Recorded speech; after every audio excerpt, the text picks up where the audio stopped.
Beautiful. We just continue all month long, that song and memories and bring back love. We just continue to make love real. That's our theme for this month, and we're doing that through various ways: being love, seeing love. If you've missed any of those messages, please watch them. And today we're talking about receiving love. Are you ready to receive? Yeah.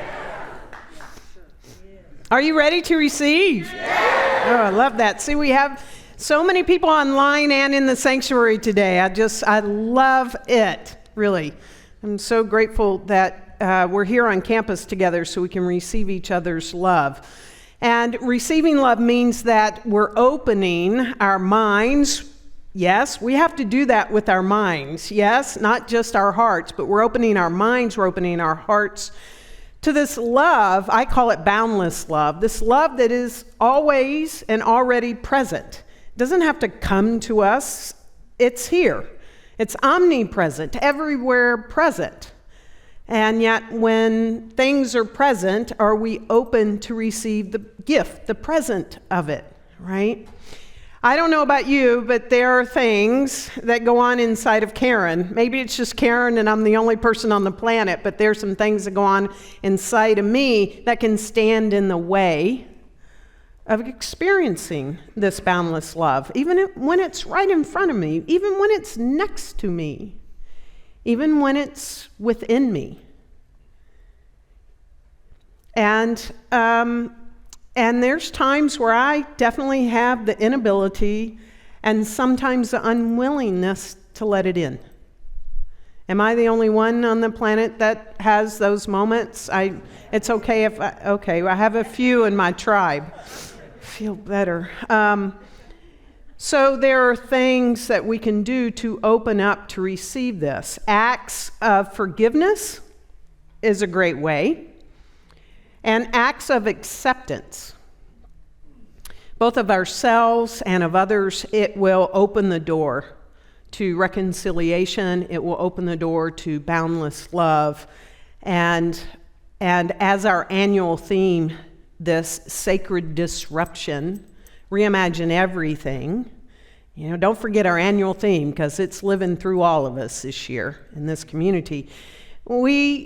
We can be open to disrupt the patterns of thoughts, of feelings, of behaviors that come from perhaps betrayals and rejections that we've experienced from other people, from ourselves, and to disrupt the patterns of the resistance to life that these things have created within us. That's what I'm inviting all of us, including me, to open up to today. So we make love real by allowing it at every level and to open up, even if, and especially if, we're afraid of getting hurt. So I'm going to talk about 3 things today, because with all these awards, I get to pare down my talk a little bit today. And I love that, so it got me really lasered on, well, what 3 things could I share today? I'm going to talk about forgiveness, disrupting rejection or betrayal, and acceptance. These 3 things, as we look at these, practice to open up, to disrupt these things and to do these things, will make a significant difference in receiving love. So let's talk about forgiveness first. Profound quote from Ernest Holmes. He says about forgiveness, "It is only when we have completely forgiven others that we can get a clearance in our own minds. For we are judged by the judgment with which we judge." Yes, right? Yes. We are judged by the judgment with which we judge. So if we criticize, condemn, and censor, These are the attitudes that occupy our thinking. And they will not only reflect themselves outwardly, they will reflect themselves inwardly. Wow, right? He goes on to say, they must, for the without is but an extension of the within, right?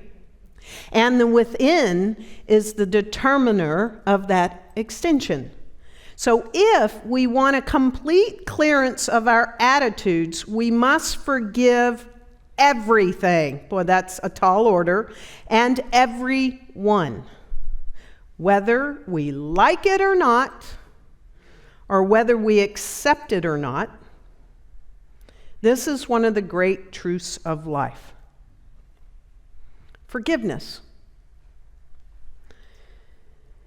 And lest we forget, it's not only about forgiving others. We truly must forgive ourselves. You see, Ernest Holmes tells us that until we release all of our own previous mistakes and failures, pain and suffering, we shall merely be monotonously repeating them today. Anybody feel like you're on repeat? Anybody feel like you're on the hamster wheel? Yes, right? Repeat. Rinse, wash, repeat. Rinse, wash, repeat. Oh, I'm so tired of this. Rinse, wash, repeat. A great deal of our trouble, he says, both mental and physical health, is built on the unconscious sense of rejection and guilt. Okay, mothers, I know you don't have any of it. Not being one, I hear it's a big thing. Guilt. Fathers, I bet you're included too, right? One of the key moments in my life that I had to look this so squarely in my face at a time I actually really didn't want to is when I was diagnosed with breast cancer in 2014. And it became very clear in that journey that I had to do deep forgiveness work. And not with merely the other people in my life, those close to me, but it came down to it because I had lived with myself and I knew some conscious thoughts that I'd had years prior in a prior relationship. I had to face the fact that I had to forgive myself. Thank God I didn't have to do that alone. I worked with a practitioner a lot. I went to those licensed people, those spiritual coaches, those guidance, help lead the way. And I was advised on how to do this because I didn't know how to do it. And I had taken lots of classes, and there are foundation classes, certain classes do forgiveness work, but I really had to go deep. And thank goodness I was led that way. I invite you to work with our licensed spiritual coaches on this kind of deep forgiveness work. And because I did, I know, because I did this right in the midst of breast cancer, I promise you, in less than a year later, I found my soulmate underneath my nose. Some of you know who she is, because I had finally forgiven myself and was able to fully love myself. So I really invite us to do this. Now, this annual theme again, sacred disruption, right? We have to be willing to disrupt the patterns and habits within ourselves. So I'm bringing two tools to you today, two of my favorite tools. Okay, so you're going to walk away with two tools. Is that cool? For your spiritual tool belt. So there was a period of time, you might find this very surprising, but there was because all relationships or marriage are perfect all the time.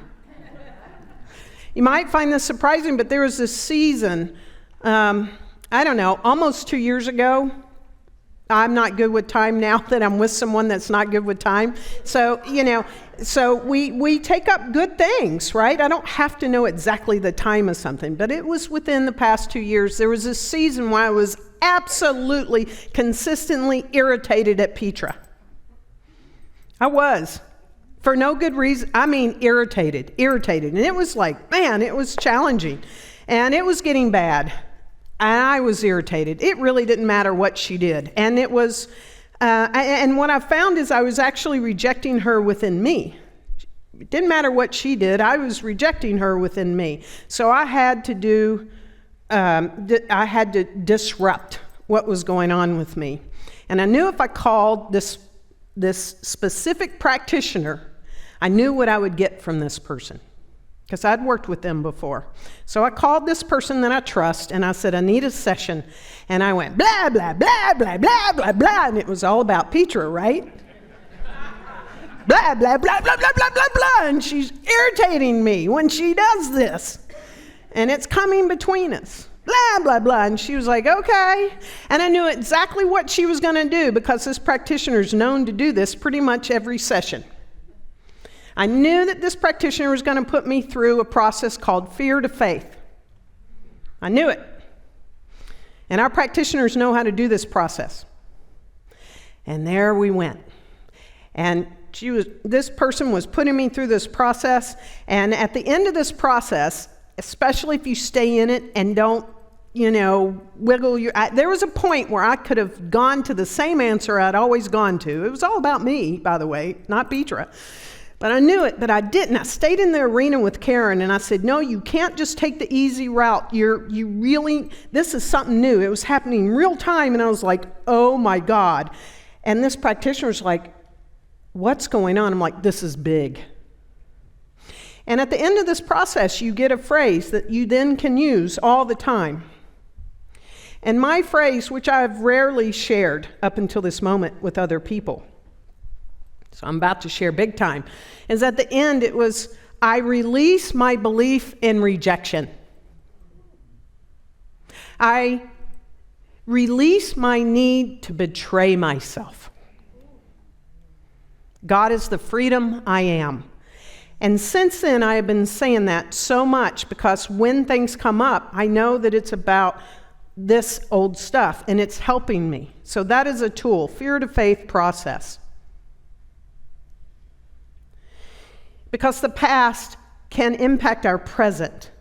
And I could not receive the love from Petra during that season, the whole time, no matter what she was doing. That past was impacting my present, and I had to let the past go. And I still work with that. I do it in the shower, when I feel things, I know it. It's like quick. I release my belief in rejection. I release my need to betray myself. God is the freedom I am. Now, you'll have different words, you'll have a different process, but it's a powerful process. Please work with our licensed practitioner. It's the best hour and money you could spend. So that's tool number one. But our past impacts our present, and we need to let that go, right? Ernest Holmes says, whatever the mistakes of yesterday may have been, today is a new creation, turning from the errors of the past and no longer carrying with us the sorrows and mistakes. I call that missing the mark, right? Mistakes of yesterday.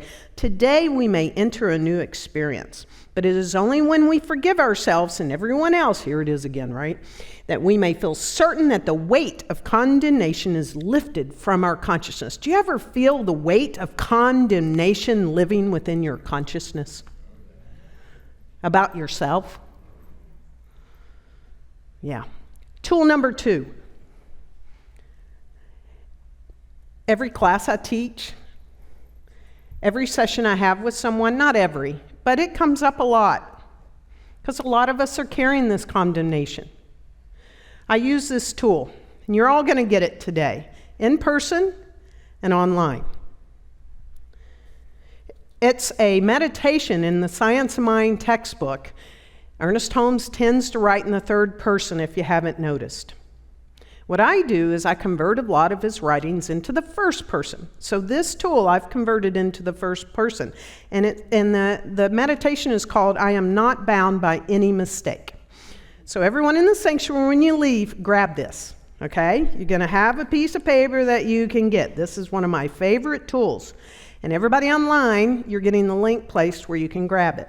And everybody, if you want to share it, it's on our February What's Happening This Month page on the website. And there are some things in here that I just love. And I'm not going to read it because it's sort of long, but grab the stuff that grabs you, right? And with the desire to free myself from the further indulgence in the mistake, the effect of the previous mistake is wiped out, just as light dissipates the darkness. I love that, right? There are things like, it is something which lifts me above the heaviness of morbidity and lack and limitation into the rare atmosphere where my opinions do not collide and I enter into it with peace, free from fear. That there are things in here that I love. I didn't underline it, but read this. I found it on one evening when I felt bad about something I'd done. This is now almost 15 years ago. I just opened the Science Mind textbook arbitrarily, and this was the meditation that I opened up to, and I read it out loud. I cried, and everything shifted about that. I pull this out all the time, because I don't know about y'all, but I make a few mistakes in my life.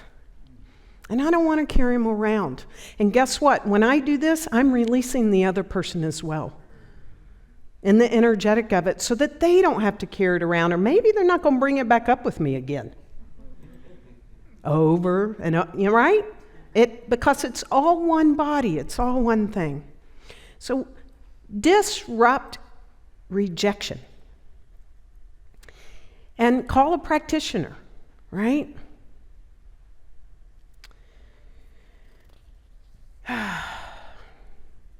So this, as we disrupt the rejection, and we can do this. And the third thing is acceptance.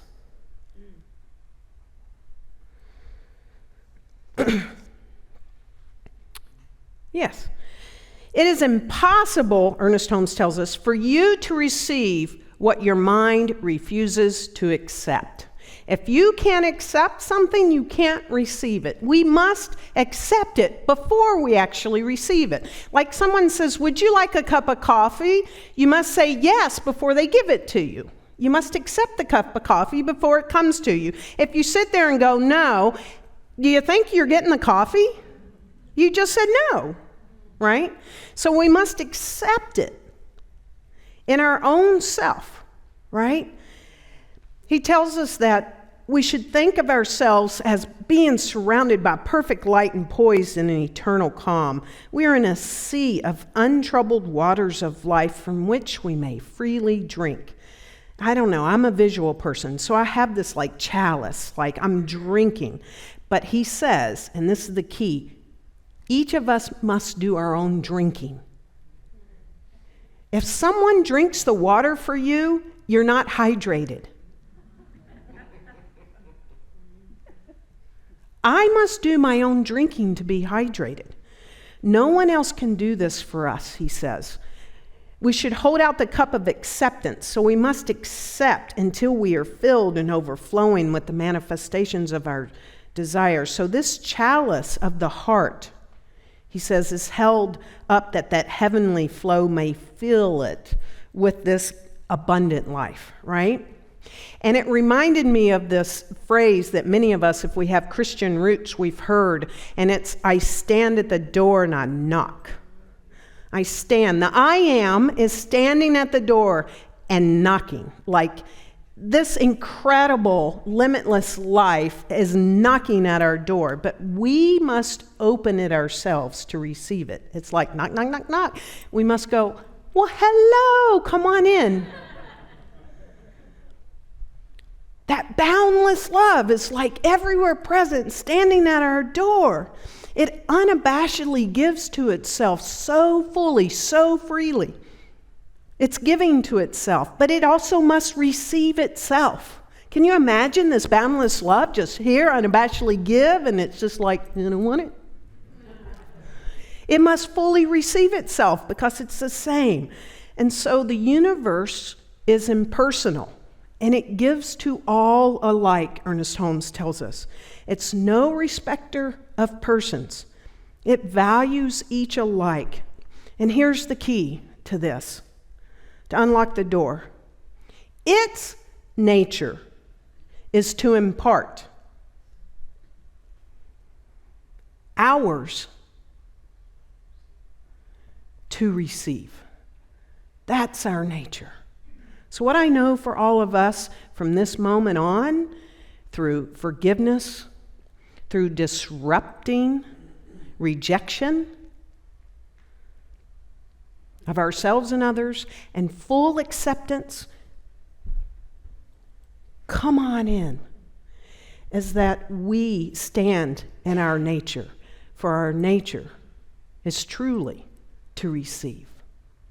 Thank you for receiving this message and acting on these two tools. And so it is.